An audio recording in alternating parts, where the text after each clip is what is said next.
Hello, everybody. Welcome to Sports Talk Chicago Special Edition podcast. Sit down with Fergie Jenkins. Before we get started, let's talk about a few announcements. Make sure to follow us on Twitter at ChiTalkSports. Hit me up personally on Google+, LinkedIn, and Instagram at Jon Zaghloul. And hit up Fergie on social media as well. Right here at Facebook at Fergie Jenkins Cubs. And on Twitter at 31 Fergie Jenkins. So let's give Fergie an introduction first. Former Cy Young Award winner, MLB Hall of Famer, 284 career wins. Fergie, how are you doing today? Thank you for being here on the show. I really appreciate it. Thank you. Well, I flew in from Arizona. I flew in from 74-degree weather to, 50? Yeah, right. Or less. Snowing outside. Yeah. Well, snow flurries, but yeah. I mean, I'm a Canadian, so I'm used to the cold weather, but it's nice to come back to Chicago. This was a great home for me. Of course. So let's start off by talking about a book that you will be featured in coming out in February entitled Champions, 15 Inspiring Comeback Stories from Sports and Life. We have it back here on the poster as well. So your story is profiled in one of the book's chapters. You're on the cover of the book as well. So my question is, what is the story of Fergie Jenkins? How have you overcome adversity in your playing career as well as your life, too? Well, I think every individual has some tragedies in their life. I lost my mother when she was very young. I was young at the time, only 25, 26 years old. She died of cancer. I also lost a wife in a car accident and a daughter. So, I mean, there's little things that a lot of times people want to hear about, what motivates you, what your career is all about, and by far they want to hear about some personal things that have happened to you. So I've tried to reiterate I wrote about it in one of my books, The Game is Easy, Life is Hard. And the Life is Hard, they didn't complete the whole title, which was No Guarantees. There's no guarantees in anything. So, but it's a good book. It's good reading. It's not all that dramatic and would turn kids off, but it's got some sports in it too. So I have to say, in regards to your story from coming into the major leagues, it is just incredible. I know as a child you would strengthen your arm by throwing rocks at an ice chute, throwing rocks in between boxcars in Canada, and I just find that quite incredible and very unorthodox, but obviously you made it work. Well, you know, as a kid growing up, coming back from the public school, we lived in the east end of town, and the Chesapeake in Ohio had a spur that would run past, maybe a quarter mile from the house. So coming back along it was called the Black Bridge, and they would come over the bridge, and they would probably run about maybe 35, 40 miles an hour before they hit the spur, and there would always be open boxcars.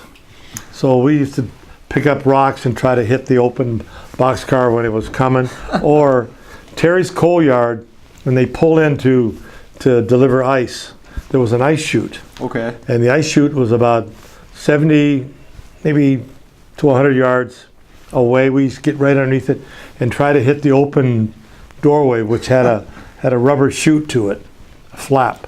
And I could hit it 8 out of 10 times. But just the challenge of just throwing rocks and maybe even coal. But every so often, there would be somebody knock on our door. Mr. Jenkins, do you think you could get your son to stop throwing rocks? Because the rocks are freezing in the ice. My gosh.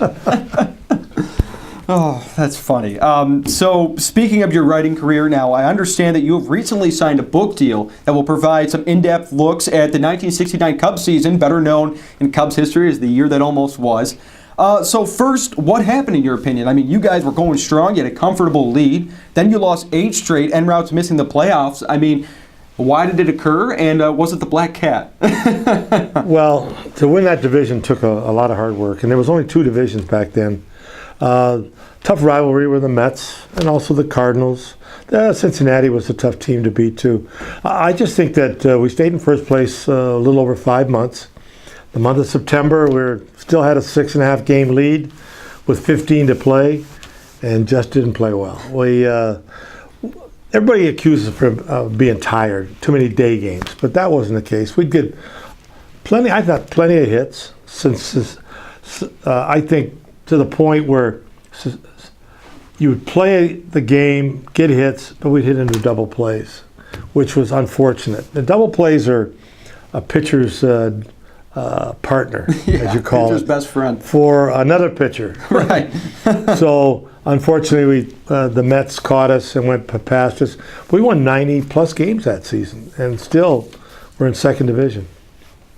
Man, that just goes to show you how competitive it was back then, especially even compared to today. Two divisions only, very difficult to make. Yeah, now they have 3 divisions. Yeah, so, right, and 2 wild cards. Yeah, it's all changed now. It's all about playing games, all about TV revenue, and the winning teams get that opportunity. You know, a lot of times, though, the wild card team, if you have your pitching in order, you got a good opportunity to win that division. Definitely.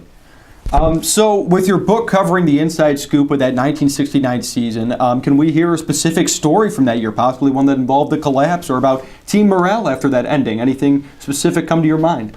Well, Ron Santo had made a statement that we're going to just throttle the Mets. And he started kicking his heels early in May on the advice of Leo. We'd won a big ball game. We're running down the left field line where our locker room was down at the end of the left field area. And Ronnie would click his heels a couple of times. So after ball games, winning, Leo influenced it to click his heels 2 or 3 times. And he did it. I don't know if it ticked off other ball clubs or not. I got no idea. But unfortunately, that was one of the stories. Later on in the season, he got threatened that somebody was going to shoot him. My God. And we had FBI agents in our locker room, on team buses, in the clubhouse, on the road, and especially in New York. Wow. Where somebody said, hey, your second game against the Mets, somebody's going to shoot you. So it was kind of a little different atmosphere around the clubhouse, having somebody in plain clothes talking at his wrists all the time. Yeah, right. But it was interesting. But Ronnie was nervous from time to time. One afternoon, Ronnie didn't take batting practice, and we're in the Shea Stadium, and Glenn Beckert convinced Popovich to put Ron Santo's jersey number 10 on and go out and take batting practice, not telling Popovich that somebody was out to kill him. My gosh, that's hilarious. So with this being now, this is going to be your 5th book that you have written. So on a personal level, what got you into writing after your baseball career? Well, a writer came to me, first of all, in the early and mid-'60s when I started putting the 20 games together. And we renamed the title. We had a title, 20-game winner, and then I reiterated by saying, put it like nobody else, because the ball club had put me in a certain category of giving me the opportunity to win a lot of ball games. Some of the guys didn't understand the title until I explained it to them. Ron Santos, well, your head getting big because you're winning 20 games all the time? And my roommate Ernie says, come on, tell me, what's this all about? I said, Ernie, you guys have really played hard for me. I'm pitching as well as I can win to win ball games, and you guys have put me in a category like nobody else. And after a while, the guys understood what the title was all about. So, speaking of your career, by the way, the 20 games, I wanted to ask you about your rise in the MLB. Your first 6 years, 20-plus games. I mean, you're never going to see that again. It's very hard, even today, to see a pitcher win 20 games just once. So, what contributed to your success, and how did you manage to continually succeed like that, 6 straight 20-win seasons?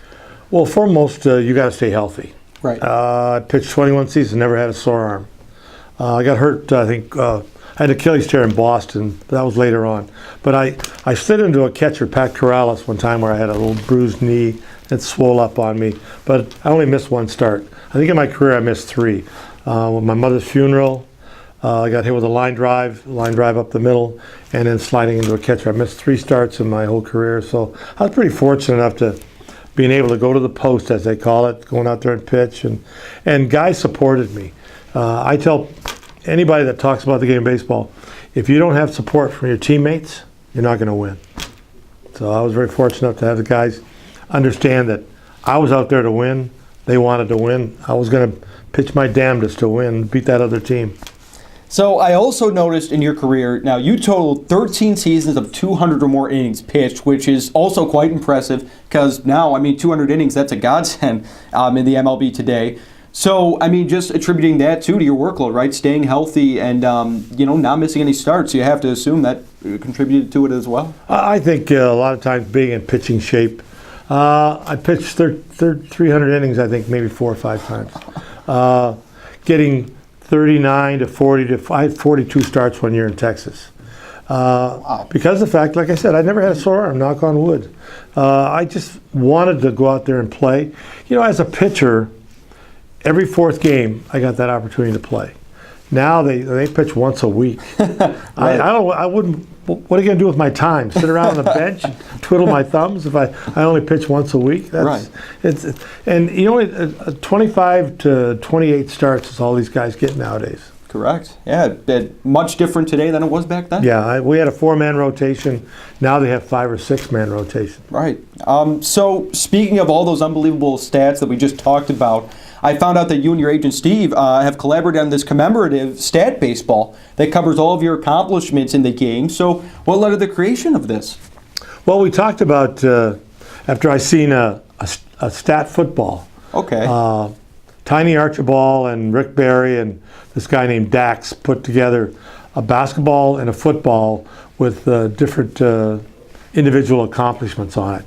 And we sat and I said, you should put the 4 teams I played for, number of years, some of the accomplishments, and now we made a stat ball. And it's a nice commemorative, and we left a white panel open and a photograph that we can sign.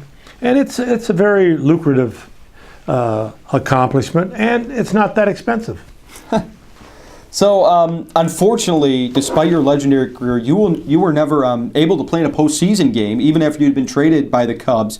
Is that something you regret about your career, or something that you wish could have been part of? You know, everyone would like to play in a World Series or a championship opportunity to win a football, hockey, basketball, whatever, Stanley Cup, Super Bowl. I played 18 seasons in the big leagues, got close twice, once with the Cubs and once with the Boston Red Sox. And it was just something that you look forward to trying to accomplish that, to tell yourself that to win a ring like this, and this is a great gift that the team presented me, the 2016 team won that championship. I wish that I would have had that opportunity to win a ring because, I mean, it's a great accomplishment. Definitely. And speaking of the ring, you run right in my next question. You did receive the World Series ring after the Cubs won the 2016 World Series. So first, how did it feel as a former Cubs player to finally be crowned world champions? And I mean, getting that ring after such a long wait must have been so gratifying for you. Well, it was. I watched the series, watched them play extremely well, played bad a couple of times, and I watched the 3 games here in Chicago. And when they won it in Cleveland, I came home for the parade. My wife wasn't feeling really good, so I didn't get back to Chicago for the parade. But Tom Ricketts phoned me, the owner of the team, said, Ferguson, we're going to present the Hall of Famers a ring. And I went, wow. And then he asked me a ring size. I said, 13 right away. Didn't have to ask me twice. Size 13. And they had a day. They presented the rings of the following year to the players. And I was one of the first players they introduced to come up and get this great gift. And I think it's an outstanding gift. It's an accomplishment that took 108 years to do. And right. I mean, it's something that I won't ever forget. So another highlight of your life, though, must have been getting your number retired by the Cubs in a memorable ceremony in 2009. You joined the lure of your former teammates, Banks, Williams, and Santo, and Sandberg and Maddox. So what does that mean to you, being retired, being up on the foul poles in Wrigley Field forever? Well, it's an accomplishment that you work hard to try to attain, and then the ball club gives you that great honor by not letting anyone wear the number 31 anymore. Maddox wore it for I think 7 or 8 years. I wore it for 10. It's just something that when you think about a ball club giving you that respect to retire a number, and when you think of it, Babe Ruth's numbers retired, DiMaggio, Mays, and Hank Aaron, and your teammates, Ernie Banks, Billy, and I mean that's what they call really respect for a ball club, to understand that what you did for that team, we're going to honor you with having that. No one will have that opportunity to wear that number ever again. So I wanted to shift gears to an exclusive club that you are a member of, the Baseball Hall of Fame. Recently, fellow member Joe Morgan sent a letter to BBWAA voters urging them to not vote for players who have used steroids or cheated on the game. So what are your thoughts on Morgan interfering in this matter? I mean, technically he doesn't control it. These are the writers voting. Well, what are your thoughts on that? Well, we have a dinner every year in Cooperstown on the Sunday, and there's always a small meeting of topics that are brought up. Pete Rose is always brought up. Now it's PEDs. Yeah. Which is something that, because of the 80s, and I'll mention Canseco was one of the first individuals supposedly to bring steroids into the locker room for players to enhance their ability to get bigger and stronger. And now you see a lot of, I guess it'd be adverse reports on this guy's doing that guy's writing a book about this player, that player, and supposedly this is what he did. Unfortunately, you don't need chemicals to make you play better. God gave you that ability to refine it. It's up to you to use it and utilize it and try to put some big numbers up. And I was fortunate enough to play with guys that did that all the time. Ernie Banks, Santo, Williams, so many guys, Kessinger, Becker, myself, Holtzman, that, well, why do you need drugs to perform? Go out there and play to your ability. If you don't win that day, maybe the other team's better. So you just got to go out there and challenge yourself, challenge your ability to get better. And this is what I tried to do. So yeah, you made it into the Hall of Fame. You're just saying, on pure ability and hard work. So then what do you have to say to steroid users like Barry Bonds or Roger Clemens? I mean, they deserve to make it in, or let's say, they were right here, right now. What would you say to them? I say it's really unfortunate you want to take an easy way out. At the time, guys were putting big numbers up because of the salary situation. They go to arbitration or free agency to make big money, which is, I think everybody has an ego. Right. And if you think your ego is bigger than the next guy, you're wrong, because you can have a big ego. And they thought that putting chemicals in their system was going to give them that opportunity to put up bigger numbers, which some of them did, and to get big salaries. And unfortunately, it's the wrong thing. I think well before they even tried it, they had the numbers to get in the Hall of Fame. So many guys. Palmeiro, I mean, he's a little guy. Right. He's 6 foot tall, 180 pounds, and supposedly he did it to hit 3,000 hits and 500 home runs, and he didn't need to do that because he already had the numbers. Correct. Yeah. And same with Bonds, and same with Clemens, and there's Sammy Sosa. There's so many guys implicated. I hate to bring up names, but some of those guys have been implicated in taking PEDs, which I think is unfortunate. So I wanted to shift gears from that kind of a topic to your foundation, the Fergie Jenkins Foundation. You founded it in 1999. It has significantly grown since then. So what made you want to give back, and how has it grown into such a notable mission? Well, we started it almost 22 years ago. And we started with one golf outing for the Red Cross in the fall of, maybe 94, 95. And then we, the next year, brought in 2 more charities because my mother died of cancer.